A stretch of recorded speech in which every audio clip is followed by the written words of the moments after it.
मला असं वाटतं त्याही आता आपण सोडून दिल्या पाहिजेत. आमच्या काळामध्ये आम्ही त्यावेळेला लहान असताना आमचे आई वडील सांगायचे, डोक्याला रात्री झोपताना तेल लावत जा, बुद्धी तल्लख होते. एका माणसाने आयुष्यभर केसाला तेल चोपड चोपड चोपडलं पण बुद्धी नाही आली.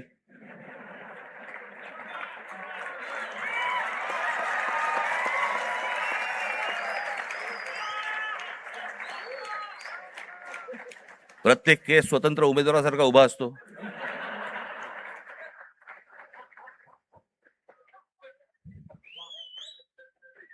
आणि हे म्हणे शिक्षण आणि तंत्रज्ञान मंत्री.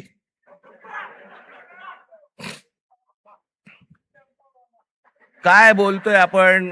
काय चाललंय? जग कुठे चाललंय? आपण काय बोलतो? आपण शिक्षण आणि तंत्रज्ञान तंत्रज्ञान त्याचा महाराष्ट्राचा मंत्री दगडावरच्या काय फुटप्रिंट्स, त्यांना फिंगरप्रिंट्स म्हणायच्या होत्या,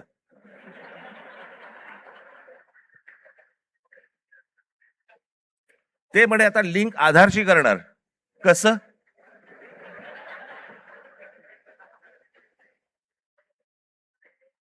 मला चंद्रकांत पाटलांच्या मेंदूवरचे मला फिंगरप्रिंट्स बघायचे.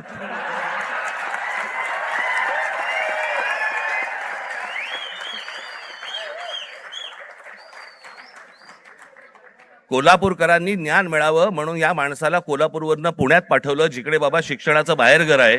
तिथेही काही नाही झालं. तिथेही काही नाही झालं. आता असे शिक्षण मंत्री म्हटल्यानंतर जेनझींचा पारा सणकणार की नाही सणकणार, चढणार की नाही चढणार? की ही अशी माणसं आमच्या नशिबी आणून तुम्ही ठेवली आहेत. आत्ताच मी एक पंतप्रधानांचं आत्ता आलेलं काहीतरी एक निवेदन आत्ता मी पाहून आलो.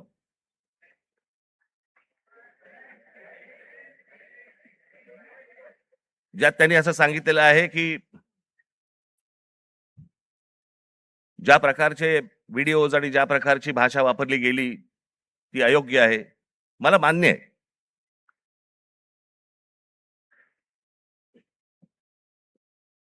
कोणाच्याही बाबतीमध्ये अशा प्रकारची खालच्या थरातली भाषा ही वापरली जाऊ नये, हे मला 100% मला मान्य आहे पंतप्रधानांचं. मला पंतप्रधानांना फक्त एवढंच सांगायचंय, हे तुमच्या पक्षातल्या लोकांना पण सांगा.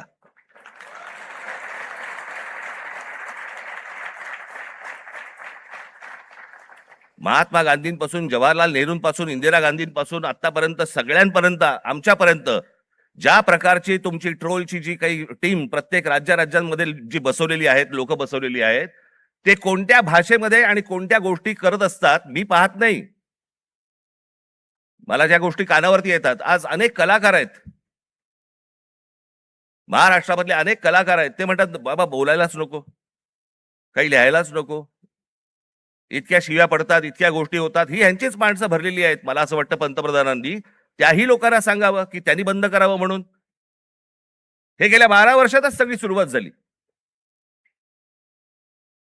भारतीय जनता पक्षाचे जी काही ट्रोलच्या टीम्स आहेत, यांनी ह्या ज्या गोष्टी सुरू केल्या, याच्यातनच हे ज्याला म्हणतो ना आपण, जे तुम्ही पेराल तेच उगवेल, तेच आलं अंगावर तुमच्या. त्याच्यात पंतप्रधानांनी सांगितलं की मला शिव्या दिल्या, माझ्या आईबद्दल बोलले. चुकीचंच आहे, हे मनापासून सांगतो मी, हे चुकीचंच आहे. पण माझी पंतप्रधानांना विनंती आहे, दुसऱ्यांनाही आया असतात.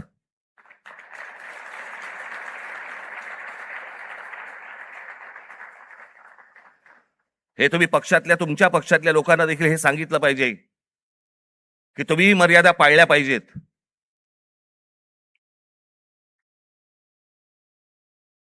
आज पंतप्रधान सांगतात की मी त्या मुलांना सगळ्यांना माफ केलं, पण इतकी 12 वर्ष तुमच्या लोकांनी जे काही केलंय त्याची माफी कोण मागणार?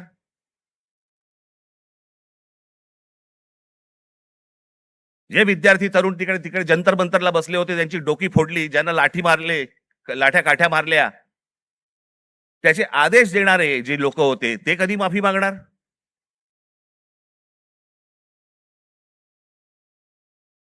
आणि मला असं वाटतंय की हे मूळ हे काय झालंय, नीटची परीक्षा हे कारण आहेच. पण हे प्रत्येक ठिकाणी त्याला जो काही रिस्पॉन्स मिळाला, सगळेच काही विद्यार्थी होते आणि तरुण होते, अनेक जे विद्यार्थी दशेतनं बाहेर आलेले आहेत, अनेक तरुण होते, अनेक तरुणी होत्या. हे का आले रस्त्यावरती?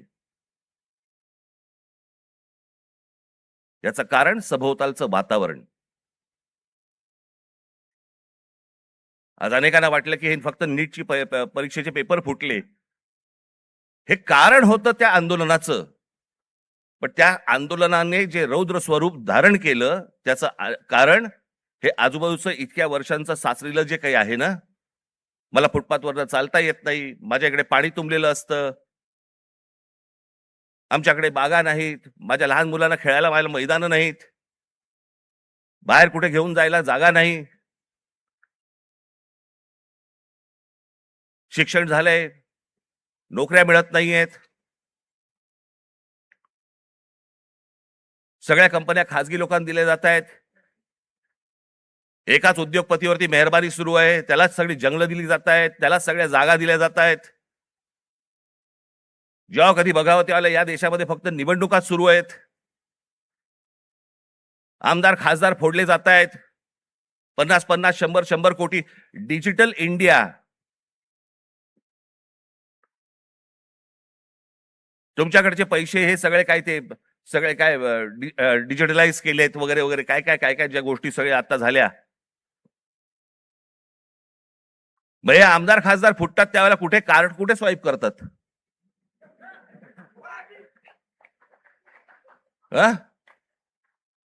उलटा उलटा कार्ड स्वाईप.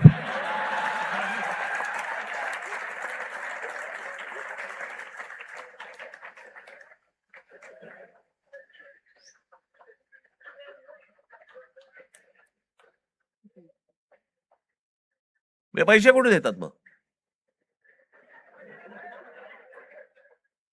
हे सगळं जे आहे हे सगळं साचलंय, हे सगळं साचलंय. त्या सगळ्या गोष्टींचा उद्रेक आता बाहेर येतोय, तो येणार, अजून येणार.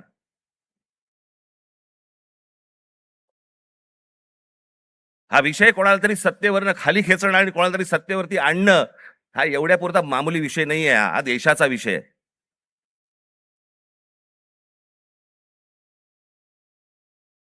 हा देशाच्या भविष्याचा विषय आहे, देशातल्या विद्यार्थ्यांच्या तरुणांचा भविष्यातला विषय. हा काय होणार आहे त्यांचं? आज माझ्या महाराष्ट्रातल्या ग्रामीण भागामध्ये, देशातल्या आज ग्रामीण भागामधला तिकडचा तरुण, तिकडच्या तरुणी काय करत असतील दिवसभर, काय विचार करत असतील? तो तिकडचा तरुण ज्यावेळेला विचार करत असेल की बाबा माझ्या बाजूच्या घरामध्ये एकाने शेतकऱ्यांनी माझ्या वडिलांचे मित्र होते, त्यांनी आत्महत्या केली, त्यांच्या अंत्यविधीसाठी तो मुलगा जाणार, विचार काय करणार? हे माझ्या वडिलांच्या मनामध्ये येऊ नये, मग याच्यासाठी मी काय केलं पाहिजे? मग मी शहरात गेलं पाहिजे. मग शहरात गेल्यावरती काय होणार माझं? मला कुठून नोकरी मिळणार? मला कुठून शिक्षण मिळणार? माझं पुढे काय होणार?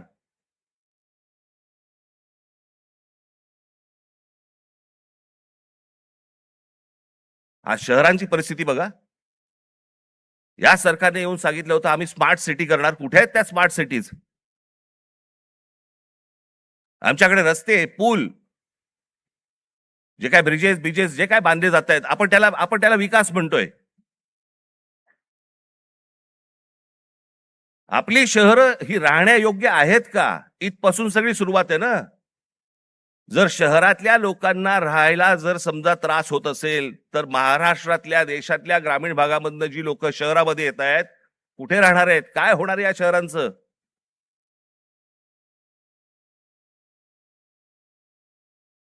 मी आता एक जस्ट तुमच्यासाठी म्हणून एक आकडा म्हणून आणलाय.